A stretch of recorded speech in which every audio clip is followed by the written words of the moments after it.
فصلت کی آیت number 34 and 35 میں یہ ارشاد ہوتا ہے، پروردگار عالم یہ فرماتا ہے کہ نیکی اور بدی برابر نہیں ہے، دشمنی کو دور کرو نیکی کر کے، یعنی مہربانی کر کے۔ اس کا نتیجہ یہ ہوگا کہ جس سے تمہاری دشمنی ہے وہ دوستی میں تبدیل ہو جائے گی، وہ تمہارا ولی حمیم ہو جائے گا، وہ تمہارا دوست بن جائے گا، تمہارا ولی بن جائے گا۔ یہ قرآن کی آیت ہے، آپ چیک کریں سورہ فصلت کی 34 اینڈ 35 میں کہ اللہ ہمیں کس طرح سے کہہ رہا ہے کہ اگر کہیں پر تم بدی دیکھ رہے ہو، کسی سے تمہاری دشمنی ہے، تو تم دشمنی کو دشمنی سے نہ ختم کرو، دشمنی کبھی بھی دشمنی سے ختم نہیں ہو سکتی، بلکہ دشمنی کو تم نیکی سے دور کرو۔ اور اس کی بہترین مثال آپ کربلا میں دیکھیں، امام حسین اور جناب حر کی، جیسا کہ اس آیت کے آخر میں ہے کہ ولی حمیم، کہ وہ تمہارا دوست بن جائے گا، وہ تمہارا ولی بن جائے گا۔ آپ نتیجہ دیکھیں کیا ہوا کہ امام حسین علیہ السلام نے جس طرح سے جناب حر کو پانی پلایا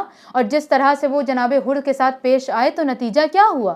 جناب حر امام حسین علیہ السلام کے ولی ہو گئے، ان کے وہ حقیقی دوست بن کر آ گئے۔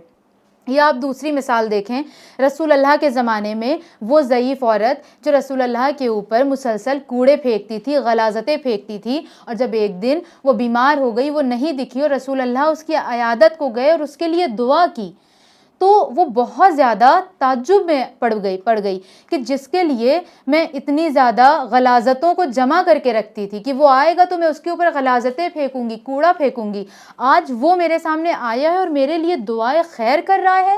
تو اس عمل سے وہ اتنا اٹریکٹ ہوئی کہ رسول اللہ کے اوپر وہ ایمان لے کر آ گئی۔ اور یہاں بھی دیکھیں اس آیت کا جو میسج ہے کیسا ہمیں واضح طور پر دکھائی دے رہا ہے کہ رسول اللہ نے بھی بدی کو نیکی کے ذریعے دفع کیا، نیکی کے ذریعے دور کیا، اور نتیجہ کیا ہوا؟ وہ ضعیف عورت بھی رسول اللہ کی ولی بن گئی، ان کی دوست بن گئی، ان پر ایمان لے آئی۔ تو اب ہمیں اپنی زندگیوں میں بھی خود کو انالائز کرنا ہے کہ کیا ہم بھی دوسروں کے ساتھ مہربانی سے پیش آتے ہیں؟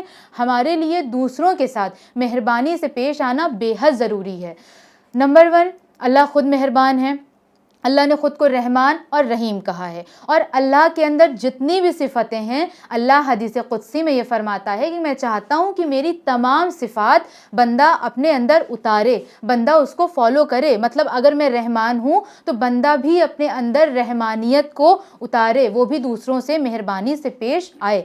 اس کے بعد ہم اللہ کے بعد جن کو مانتے ہیں رسول اللہ کا بھی یہی حکم ہے۔ رسول اللہ کے بعد ہم جن کو مانتے ہیں 12 امام ہمارے، ان کی بھی آپ زندگی میں یہی دیکھیں گے کہ بڑے سے بڑا دشمن آیا لیکن امام نے کبھی دشمن کو اس کا جواب دشمنی سے نہیں دیا، بلکہ ہمیشہ محبت و مہربانی سے ہی دیا۔ لہٰذا آج ہم حسینیوں کی بھی یہی ذمہ داری بنتی ہے کہ ہم بھی دوسروں سے مہربانی اور شفقت کے ساتھ پیش آئیں۔